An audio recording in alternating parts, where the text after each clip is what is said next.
Hello students, welcome back. Welcome to the part 2 of chapter 5, that is separation of substances. तो chapter 5 के जो पहला part था उसके अंदर हमने आपको बताया था कि जो मिक्सर होता है वो क्या होता है, मिक्सर के कंपोनेंट्स किसको बोलते हैं और मिक्सर के टाइप क्या क्या होते हैं, होमोजेनियस और हेट्रोजेनियस मिक्सर होता है। उसके बाद हमने बताया था कि जो मिक्सर होते हैं उनको हम सेपरेट करने की ज़रूरत क्यों पड़ती है। हमने बताया था कि एक तो हमें उसमें से जो इम्प्योरिटीज़ होती हैं, हार्मफुल सब्सटेंसेस होते हैं, उनको निकाल सकते हैं और सेपरेशन करने के दौरान हमें यूज़फुल सब्सटेंसेस मिल सकते हैं। दूसरा, सेपरेशन से हम अनडिज़ायरेबल सब्सटेंसेस को रिमूव कर सकते हैं। ठीक है, ये तीन हमने आपको बताए थे कि इन वजह से हम किसी भी मिक्सर को सेपरेट करते हैं। लेकिन ये तो हमने बता दिया कि भाई सेपरेट क्यों करते हैं। अब हम बात करते हैं कि जो मिक्सर्स हैं उनको हम सेपरेट कैसे कर सकते हैं। मेथड ऑफ सेपरेशन की हम बात करेंगे। तो मेथड ऑफ सेपरेशन की बात जब भी हम करते हैं, method of separation, methods of separation, method of separation की बात जब हम कर रहे हैं तो हम कैसे करते हैं। मीन्स जैसे आपने देखा है, सबसे पहले तो हमें क्या पता होना चाहिए कि जब हम सेपरेशन कर रहे हैं किसी भी मिक्सर का, तो मिक्सर के अंदर जो कंपोनेंट्स हैं, कंपोनेंट्स की प्रॉपर्टीज आपको पता होनी चाहिए। ठीक है, प्रॉपर्टीज में उसकी स्टेट आपको पता होना चाहिए। स्टेट और जो फिजिकल प्रॉपर्टीज़ होती हैं, फिजिकल प्रॉपर्टीज़ जैसे melting point, boiling point, size of the particles, ठीक है, ये सारी चीज़ें आपको पता होनी चाहिए। तभी हम कोई भी एक टेक्निक यूज़ करके उसके मिक्सर के जो कंपोनेंट्स हैं उनको हम क्या कर सकते हैं, सेपरेट आउट कर सकते हैं। तो separation of method of separation जो होता है वो किसके ऊपर डिपेंड करता है, वो डिपेंड करता है कि जो मिक्सर है आपके पास, उस मिक्सर के अंदर कौन कौन से कंपोनेंट हैं, उन कंपोनेंट की प्रॉपर्टीज़ क्या हैं, उनका साइज़ क्या है, उनकी फिजिकल स्टेट क्या है। क्योंकि जो आपके पास हम बता रहे हैं कि जो मिक्सर होता है वो हेट्रोजीनियस मिक्सर और होमोजेनियस मिक्सर दो तरीके के होते हैं। ठीक है, तो सबसे पहले हम बात करते हैं हेट्रोजीनियस मिक्सर की। हेट्रोजीनियस मिक्सर हमने बताया था जिसमें हम कंपोनेंट्स को अलग अलग देख सकते हैं और नॉट यूनिफॉर्मली डिस्ट्रीब्यूटेड रहते हैं। ठीक है, ठीक है, नॉट यूनिफॉर्म होते हैं, नॉट यूनिफॉर्म। ठीक है, कौन होते हैं, हेट्रोजीनियस मिक्सर। तो हेट्रोजीनियस मिक्सर जो होते हैं वो नॉन यूनिफॉर्म होते हैं। तो इसमें सबसे पहले जो हम सेपरेशन करते हैं वो करते हैं हम सॉलिड सब्सटेंसेस का, सॉलिड सब्सटेंसेस फ्रॉम मिक्सर। ठीक है, मिक्सर जो सॉलिड सब्सटेंसेस का जो सेपरेशन है, सॉलिड सब्सटेंसेस का और जो मिक्सर है वो भी सॉलिड है। ठीक है, तो इसमें आपके आप कह सकते हैं चार टेक्निक है जिनसे हम यूज कर सकते हैं। एक तो हैंड पिकिंग, ठीक है, दूसरा थ्रेसिंग, और third one is winnowing, and fourth one is sieving. ठीक है, ये सभी मेथड जो होते हैं वो सॉलिड मिक्सर्स के लिए यूज होते हैं, सॉलिड हेट्रोजीनियस मिक्सर। ठीक है, हेट्रोजीनियस मिक्सर जिसमें आप कंपोनेंट्स को अलग अलग देख सकते हैं। तो सबसे पहले हम बात करते हैं हैंड पिकिंग की। तो जब आप घर के अंदर दाल लेकर आते हैं या चावल लेकर आते हैं या गेहूं होते हैं, तो उनको हम लाते ही पकाते नहीं है। सबसे पहले हम उनको देखते हैं कि भाई इसके अंदर कोई मिलावट तो नहीं है। क्योंकि आज के टाइम में क्या हो रहा है, आज के टाइम में मार्केट के अंदर हर एक सब्सटेंस के अंदर मिलावट आती है। ठीक है, ये अलग बात है कि कुछ लोग जो होते हैं उसको मिलावट को ज़्यादा करते हैं और कुछ कम करते हैं।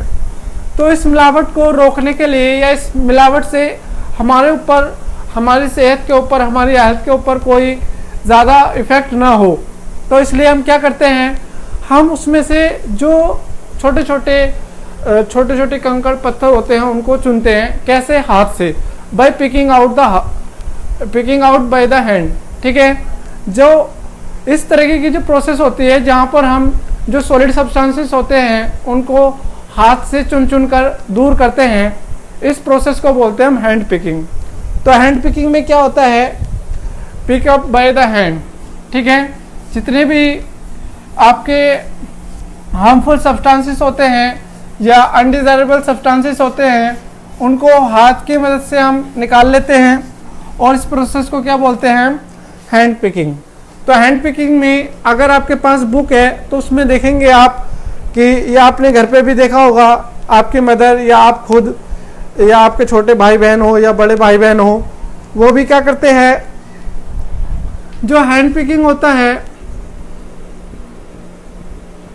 इसमें क्या होता है, पिक्ड अप बाय हैंड। ठीक है, वो हैंड से पिक्ड अप करते हैं। और कैसे करते हैं, जो डिफरेंट या तो डिफरेंट इन कलर होते हैं या साइज होते हैं या आप कह सकते हैं डिफरेंट कंपोनेंट होते हैं।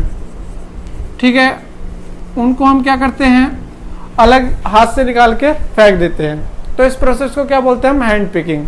जैसे आप दाल लेकर आए, दाल के अंदर कंकड़ पत्थर हैं, उसको दाल में से कंकड़ पत्थर निकालने के लिए हम कौन सी प्रोसेस यूज़ करेंगे, हैंड पिकिंग। ठीक है, जैसे सैंड है, सैंड के अंदर आपके हाथ में से क्या गिर जाता है, आपके घर के अंदर सैंड है और आप उसमें क्या गिर जाता है, आपके हाथ के अंदर कोई कॉइन है और वो गिर जाता है, तो वहाँ पर भी आप क्या करेंगे, हैंड पिकिंग से उसको निकाल सकते हैं। तो हैंड पिकिंग प्रोसेस जो होती है हम तब यूज़ करते हैं जहाँ पर आप क्या होता है, डिस्टिंग्विश कर सकते हैं साइज, शेप और कलर। ठीक है, तो उसमें से साइज, शेप और कलर के जो अलग अलग डिफरेंट कलर या शेप, साइज होता है, उन कंपोनेंट्स को आप अलग सिंपली हैंड पिकिंग से क्या कर सकते हैं, अलग हटा सकते हैं। जैसे पल्सेस फ्री फ्रॉम स्टोन। ठीक है, जिसके अंदर स्मॉल पीसेस ऑफ स्टोन होते हैं उसको हम निकाल सकते हैं। ठीक है, और जो हैंड पिकिंग की जो प्रोसेस होती है वो एक तो छोटे जो आपके पास मिक्सर कम है उसके लिए यूज़ करते हैं। दूसरा, जो अनवांटेड सब्सटेंसेस है वो बहुत कम अमाउंट में प्रेजेंट है, क्योंकि अगर ज़्यादा अमाउंट में प्रेजेंट होंगे तो आपके हाथ दुख जाएंगे उनको निकालते निकालते। तो यहाँ पर कुछ कंडीशंस दे रखी है, एक तो शेप, साइज और कलर डिफरेंट होना चाहिए, तभी आप उनको इजीली फाइंड आउट कर सकते हैं। दूसरा, जिस मिक्सर को आप सेपरेट कर रहे हो उसकी क्वांटिटी कम होनी चाहिए, और जिस अनवांटेड सब्सटेंसेस को आप डिफरेंट क्या कर रहे हैं, सेपरेट कर रहे हैं, वो भी कम अमाउंट पे प्रेजेंट होना चाहिए। ठीक है, सेकंड हम बात करते हैं थ्रेसिंग की। दूसरा मेथड है आपका थ्रेसिंग।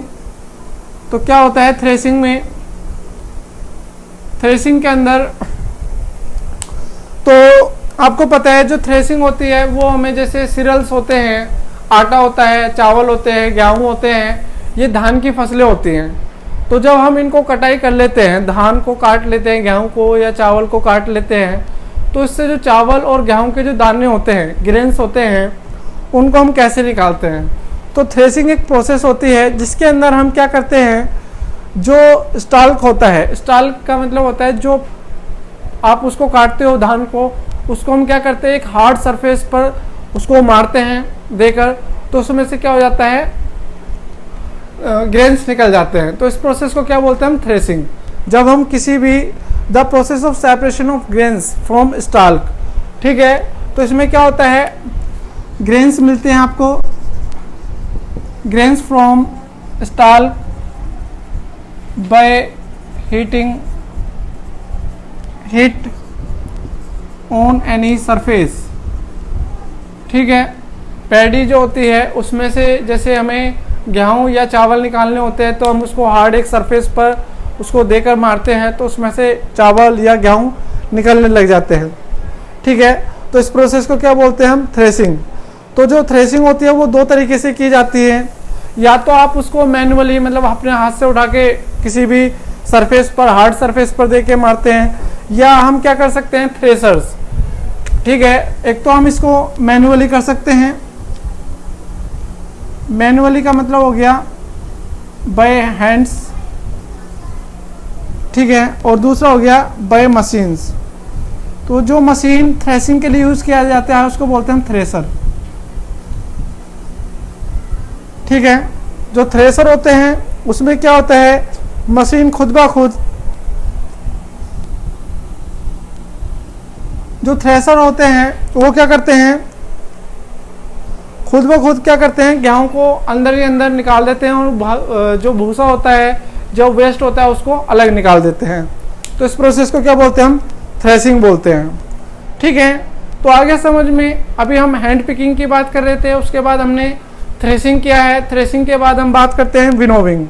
तो जो विनोविंग प्रोसेस होती है वो डिपेंड करती है हैवी और लाइटर पार्टिकल्स, मतलब जैसे गेहूं के अंदर थोड़े बहुत स्टाल्क आ जाता है, भूसा आ जाता है, स्ट्रॉ आ जाता है, तो क्या होता है, जो स्ट्रॉ के पार्टिकल्स होते हैं वो हल्के होते हैं और जो गेहूं के पार्टिकल होते हैं वो भारी होते हैं।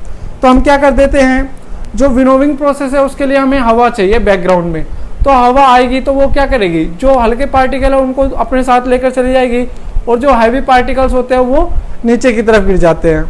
ठीक है, तो अगर आपकी बुक में देखेंगे आप, विनोविंग में क्या करते हैं हम, जैसे आपके पास ग्रेन्स होते हैं और उसके अंदर हस्क मतलब भूसा होता है, तो जो ग्रेन्स होते हैं वो तो वहीं गिरते रहते हैं और जो हस्क होता है वो दूर जाके गिरता है, क्योंकि वो लाइटर होता है, मीन्स उसका जो वजन होता है वो हल्का होता है, तो वो हवा के साथ चला जाता है और दूर जाके गिरता है। ठीक है, और जो आपका गेहूं होता है वो आपके पास ही जाके गिरता है, क्योंकि उसमें क्या होता है, उसमें वजन ज़्यादा होता है। ठीक है, तो इस प्रोसेस को क्या बोलते हैं हम, इसको बोलते हैं हम विनोविंग। ठीक है, तो जो फार्मर होते हैं उसमें जो हाथ से हम निकालते हैं उसके अंदर बहुत सारा हस्क आ जाता है, तो उस हस्क में से गेहूं निकालने के लिए हम कौन सी प्रोसेस यूज़ करते हैं, विनोविंग। तो आपको याद रखना है, हस्क फ्रॉम ग्रेन या grain from husk, third is winnowing, ओसाना बोलते हैं इसको हिंदी में। ठीक है, तो ये यूज़ होती है हस्क, ग्रेन्स फ्रॉम हस्क।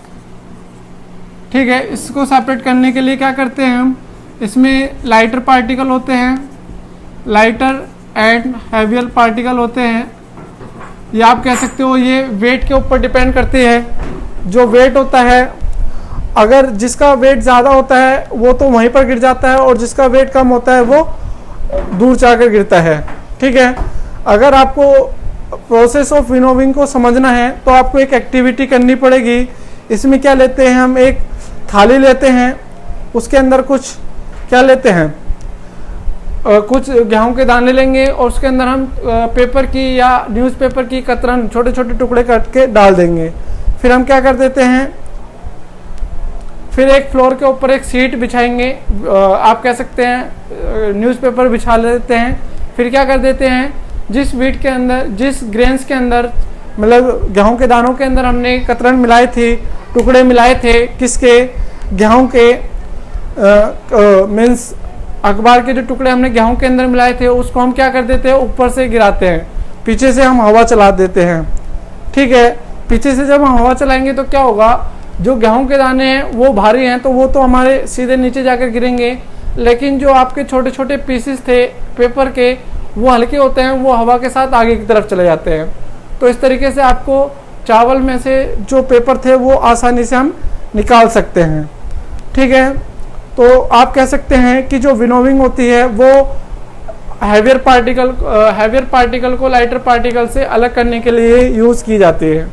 ठीक है, आगे समझ में, now we will talk about the fourth process, that is कौन सी फोर्थ प्रोसेस, सीविंग। तो सीविंग में क्या यूज होता है, सीविंग में एक सीव यूज होती है। ठीक है, सीव जिसको हम बोलते हैं छन्नी। ठीक है, आया समझ में। तो सीव जो होती है, जैसे आपके घर के अंदर आटा छानने के लिए होती है, उसमें क्या होता है, जैसे डिफरेंट साइज होता है लेकिन उनका जो कलर होता है वो सेम होता है, मतलब साइज इतना बड़ा नहीं होता कि आप उसको हैंड पिक कर सकते। हैंड पिक करने के लिए तो उनका साइज बड़ा होना चाहिए, आपको दिखना चाहिए और आपके हाथ में आ जाना चाहिए। ठीक है, तो जब छोटे छोटे पार्टिकल्स होते हैं, जो वीट होता है, वीट ब्रेन होती है, मतलब उसकी जो ब्रेन का मतलब हो गया उसका जो कतरन होती है, ठीक है, गेहूं के ऊपर के जो, ठीक है, और फ्लोर होता है, मीन्स आटा होता है, आटे को और जो उसके अंदर वीट ब्रेन होती है उसको सेपरेट करने के लिए हम क्या यूज़ करते हैं, सीविंग। तो सीविंग जो होती है वो डिफरेंट साइजेस के ऊपर डिपेंड करती है, जो वर्क होती है डिफरेंट साइजेस। ठीक है, तो जिसका साइज ज़्यादा होता है तो वो तो सीव के ऊपर रह जाता है, और जिसका साइज छोटा होता है वो सीव के अंदर से निकल जाता है। जैसे आपने देखा है जब आपके घर के अंदर आपका घर बन रहा होता है या आप प्लास्टर कराते हैं, तो आप देखते हैं जो सैंड होता है, सैंड के अंदर मोटे मोटे पत्थर होते हैं, तो वो बहुत ज़्यादा हो गए, उसको हम हैंड पिक नहीं कर सकते। तो जहाँ पर हमें ज़्यादा क्या करना होता है, जब हमें ज़्यादा वो करना होता है तो उसके लिए हम क्या यूज़ करते हैं, सीविंग प्रोसेस यूज़ करते हैं। तो हम उसको सीव के ऊपर डाल देते हैं, जो बारीक बारीक रेत होता है वो तो नीचे की तरफ निकल जाता है, और जो बड़े बड़े पत्थर होते हैं वो सीव के ऊपर रह जाते हैं। ठीक है, तो सीविंग प्रोसेस जो यूज़ होती है वो स्टोन और पेबल्स, जो सैंड होता है उसके अंदर, जो सैंड के अंदर जो स्टोन और पेबल्स होते हैं उनको सेपरेट करने के लिए यूज़ किया जाता है। ठीक है, तो आप कह सकते हैं सीव के अंदर, जैसे आपके पास ये सीव है, मीन्स इसके अंदर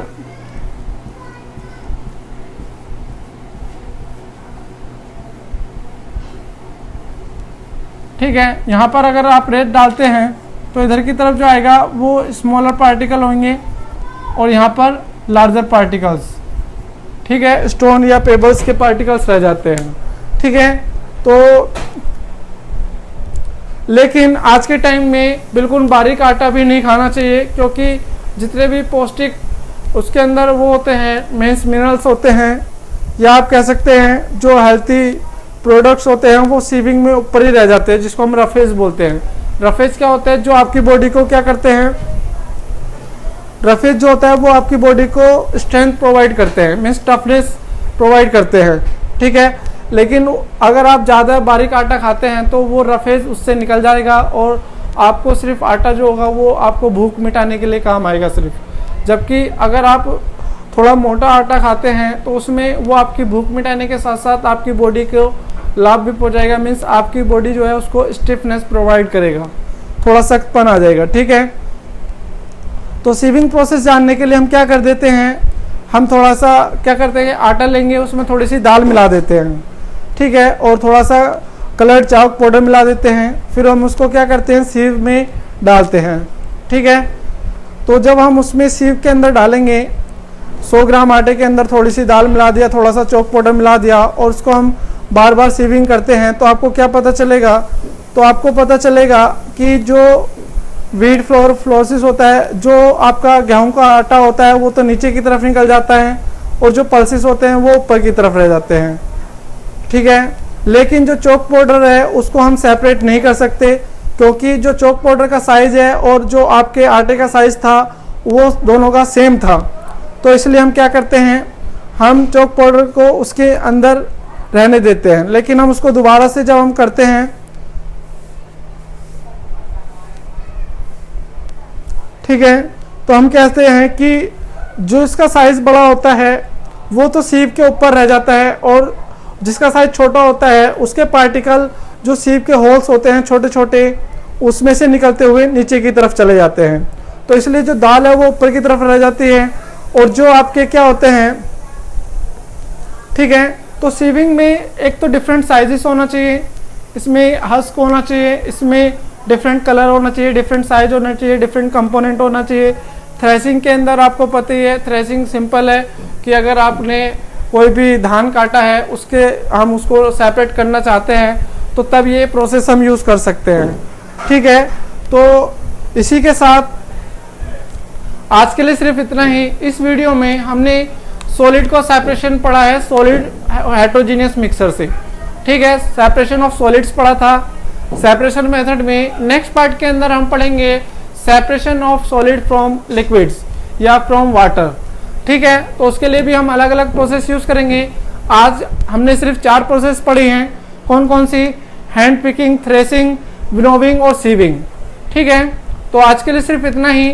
इस वीडियो को लाइक कीजिए, शेयर कीजिए, और अगर आपने अभी तक हमारा चैनल सब्सक्राइब नहीं किया है तो उसको सब्सक्राइब कीजिए, ताकि आपको हर एक क्लास से रिलेटेड आपको वीडियो मिलती रहे और आपको इसी तरीके से आपकी नॉलेज इंक्रीज होती रहे।